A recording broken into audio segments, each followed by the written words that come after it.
It's Friday, September 4th. This is episode number 61.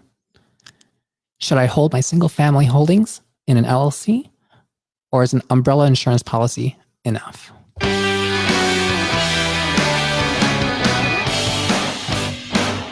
This is the 39.6 Facebook Live Finance Show, the show that teaches you, high earners, how to make your money work for you so you don't have to work for your money.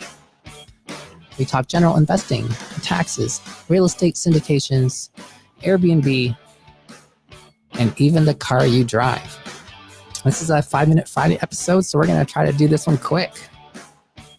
And it is a holiday weekend, so happy Labor Day weekend to everybody. This question comes from the Facebook group. Our Facebook group is now over 450 members. Please join at 39.6 community on Facebook. And all right, glad to have some members here. Okay, so our question comes from John in our Facebook group. I would like your take on holding single family assets in an LLC versus using umbrella insurance. Is the due on sale clause something to worry about?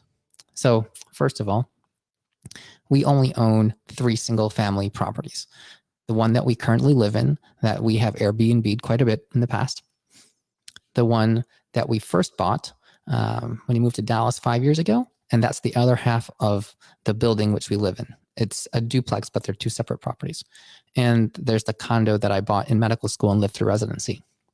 So all of our single family holdings have been purchased as personal homesteads first, and then we moved out and then converted them into rentals. Okay, so ultimately they were already in my own name, and it's a lot easier way to get a mortgage is to get it under your own name.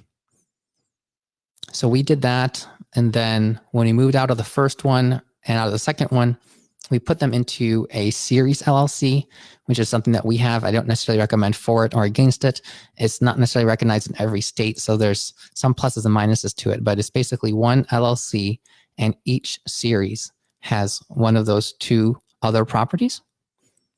So they were in our own name, or my name, and then my wife's name.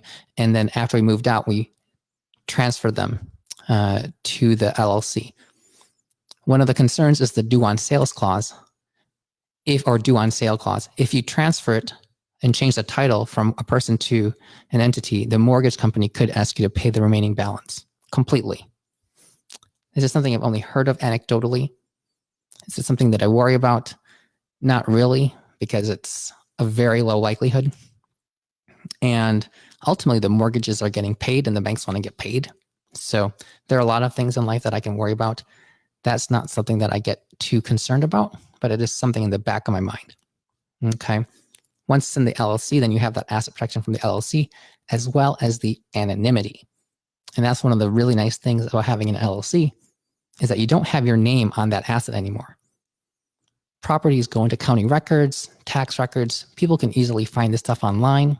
And sure, unless you have, I think, like a Wyoming LLC or some LLC where they can't trace down any members, LLCs, people can still track down information on the people on an LLC, but it's not the same as just having your name out there, readily identifiable in any public county tax or property record search, right? So, I mean, I've actually even found people's addresses for Christmas cards just by looking up in the county tax records, right? It's pretty easy. And then you can also find out where they live, how much their house is worth. A lot of information is just readily available in public. So I personally, for at least anonymity, I try to take my name off of everything we invest in, because I don't want my name to actually be out there.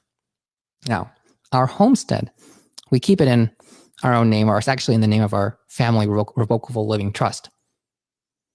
And that's because it's our own place, and we end up getting the homestead exemption for property tax by being our own property. If it were in an LLC, I don't think we would qualify for that homestead exemption, okay, for the cheaper property tax. And then there's also the mortgage interest deduction. When it's in your own name, it flows right to your personal return as your own homestead. If it were in an LLC, that would be different. It's in an LLC's name. So the only one we keep in our own name, or the trust, is the one that we live in, which we also Airbnb. Now we make sure that we do have an umbrella policy big enough for this property as well as other assets. So I think we have a $3 million life umbrella policy that's bundled with our home and auto. And then we also have the series LLC for single family rentals. We have another LLC for syndication LP investments. And then another LLC that we use for more of the active side of real estate in syndications. We also use it for flipping previously. All right. I think that's about it. So I don't have super strong opinions on either. I know a lot of people do both. People who are experts, I hear just keep them in their own name and use an umbrella policy. And I also know people who just put them in LLCs. If you're a physician or other high income professional and the anonymity brings you a lot of value, then an LLC is a good way to go. And it's really not that expensive to get an LLC open and keep it maintained. And you don't have to have it. You can have it flow right up to you so that your tax filing isn't any more complicated than if it was just under your own name in the first place. All right. That is it from Broken Bow, Oklahoma, September 4th. And 6 minutes. We are done.